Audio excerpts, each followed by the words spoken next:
नमस्कार दोस्तों, मैं पंडित ठकुरेश पचौरी आज पुनः उपस्थित हुआ हूं आप सभी के समक्ष एक बहुत ही रोचक और ज्ञानवर्धक जानकारी के साथ।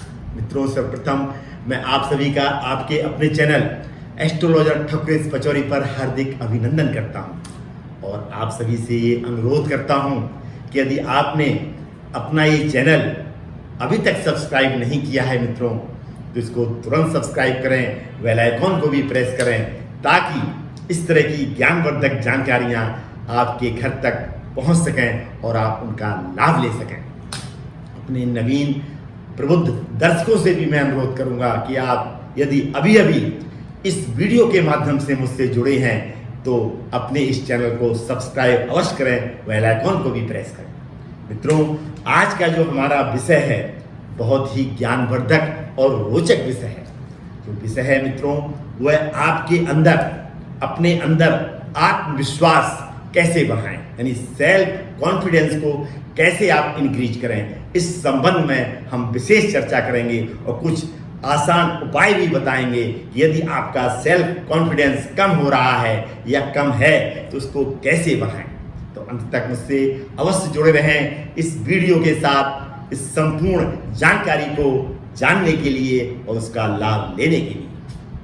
मित्रों, आजकल के आधुनिक और आपाधापी वाले युग में यदि आपको आगे बढ़ना है तो आपके अंदर आत्मविश्वास कूट कूट कर भरा होना चाहिए।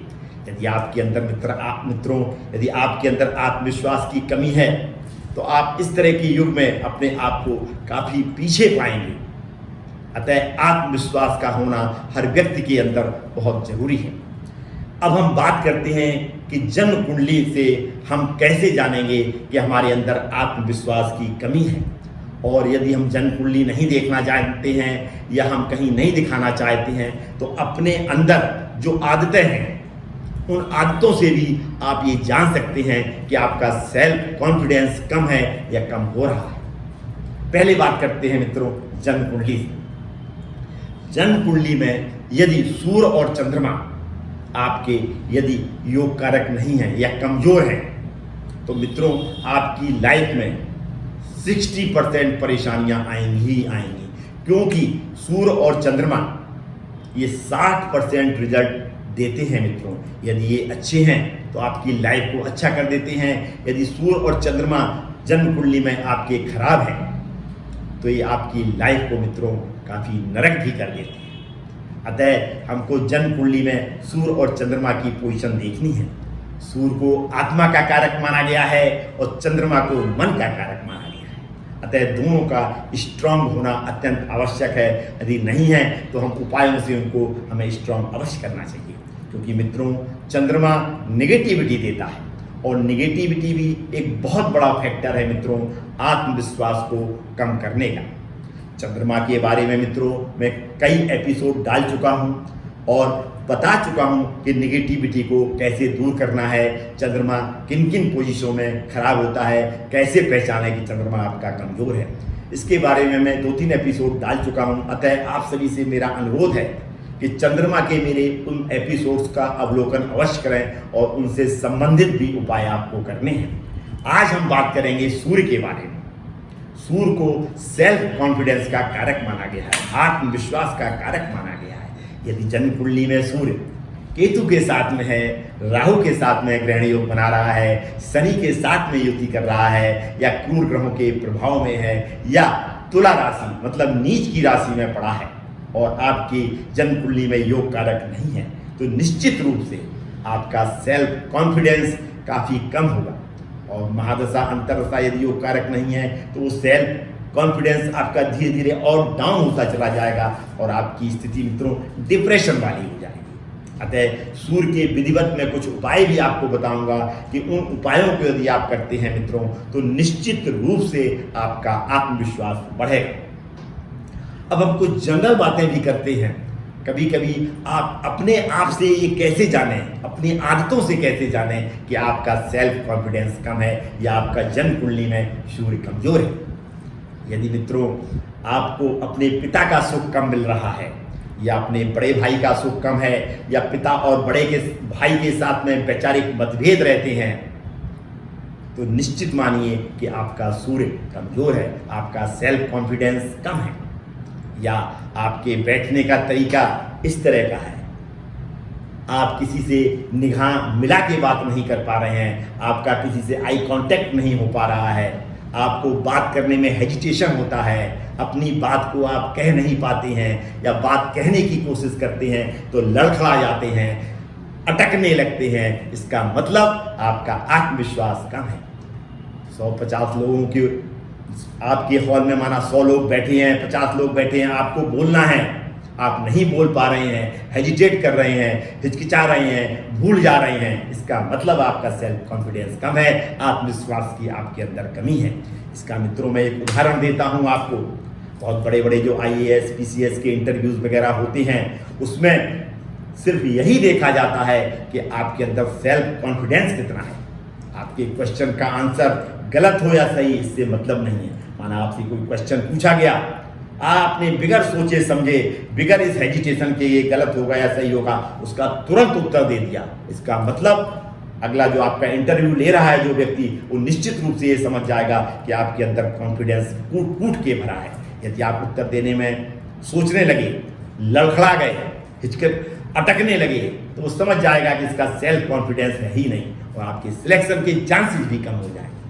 अतः आजकल के युग में जो युग चल रहा है, आगे बढ़ने के लिए सेल्फ कॉन्फिडेंस आपके अंदर कूट कूट कर भरा होना चाहिए। इसके मित्रों में अब आपको उपाय भी बता रहा हूं। यदि आपके अंदर सेल्फ कॉन्फिडेंस कम है, या धीरे धीरे आप ये देख रहे हैं, जो कि मैंने अभी बताए हैं किस तरह से आप देख सकते हैं कि आपका कॉन्फिडेंस कम है या कम हो रहा है, तो आप कुछ उपाय हैं, बहुत सरल उपाय हैं, उनको आप करना शुरू कर दीजिए। सुबह मित्रों जल्दी उठिए और उगते हुए सूर्य को विधिवत जल अर्पित करिए। जल देने का तरीका मैंने अपने एक एपिसोड में विधिवत बताया हुआ है, उस एपिसोड को अवश्य देखें और उसी विधि से सूर्य को विधिवत उगते हुए सूर्य को जल दें। वहीं बैठ के मित्रों आसन पर गायत्री मंत्र का जाप करें और भगवान सूर्य से प्रार्थना करें अपनी समस्याओं के समाधान हेतु। सूर्य को मित्रों जगत पिता माना गया है, ग्रहों में राजा हैं। जिस तरह से एक पिता, जिस तरह से एक पुत्र मित्रों अपने पिता से जिद करके कई बातें मनवा लेता है, उसी तरीके से यदि आप जिद करके भगवान सूर्य से कुछ भी मांगेंगे तो निश्चित रूप से आपको वो मिलेगा। ये मेरा वायदा है, बशर्ते अनुशासन, श्रद्धा और नियम, इनका आपको पालन करना होगा। और अपनी पूजा में मित्रों सूर्य चालीसा का पाठ शुरू कर दीजिए। विधिवत रोज सूर्य चालीसा का पाठ करिए। हर इतवार को वृद्ध व्यक्ति को या पिता तुल्य व्यक्ति को गेहूं का दान दोपहर के समय अवश्य करिए। तो यदि आपके पिता आपके साथ रहते हैं मित्रों, तो उनसे संबंध मधुर करिए और सुबह उठ के उनके चरण स्पर्श करके उनका आशीर्वाद अवश्य लीजिए। रात्रि में मित्रों 4-5 बादाम भिगो दीजिए, और वो भी तांबे की कटोरी में, और सुबह उठ के मित्रों उन बादामों को छीलकर चबा चबा कर खाइए, और उस पानी को, जिस पानी में आपने वो बादाम भिगोए हैं, उस पानी को भी मित्रों पी जाइए। और अपने बैठने का तरीका इस तरह से मत रखिए, ऐसे बैठिए, कॉन्फिडेंस के साथ में बैठिए, और अपनी जो ड्रेस है, जो वस्त्र आप पहनते हैं, वो ऐसे वस्त्र पहनिए जो आपके ऊपर अच्छे लगे। और आपने ये महसूस किया होगा जब आप कोई नए वस्त्र या अच्छे वस्त्र पहनते हैं तो आपको अंदर से प्रसन्नता होती है। तो इस तरह के वस्त्र पहनिए जिससे आपको प्रसन्न हो और आपका कॉन्फिडेंस लेवल बढ़े। जब किसी से बात करें, आंख से आंख मिलाकर बात करिए, और ये मत डरिए, ये मत सोचिए कि मैं जो बोल रहा हूँ वो गलत है या सही। बोलते ही कॉन्फिडेंस से बोलिए मित्रों। कॉन्फिडेंस लेवल आपका अगर अच्छा होगा तो गलत बात भी आपकी दूसरे आदमी को जिसके सामने आप बोल रहे हैं वो भी उसको ठीक लगेगी। इस तरह से अपने बोलने का तरीका चेंज करिए, अपने अंदर सेल्फ कॉन्फिडेंस लाइए, और ये उपाय जो मैंने मित्रों छोटे छोटे से बताए हैं, उन उपायों को अपनी जीवन शैली में शामिल करिए। निश्चित मानिए मित्रों, मैं वादा करता हूं आपसे कि यदि आप उपाय 1 माह तक लगातार करते हैं इन उपायों को, और अपने रहने सहने का तरीका बदलते हैं, तो निश्चित रूप से आपके अंदर सेल्फ कॉन्फिडेंस डेवलप होगा।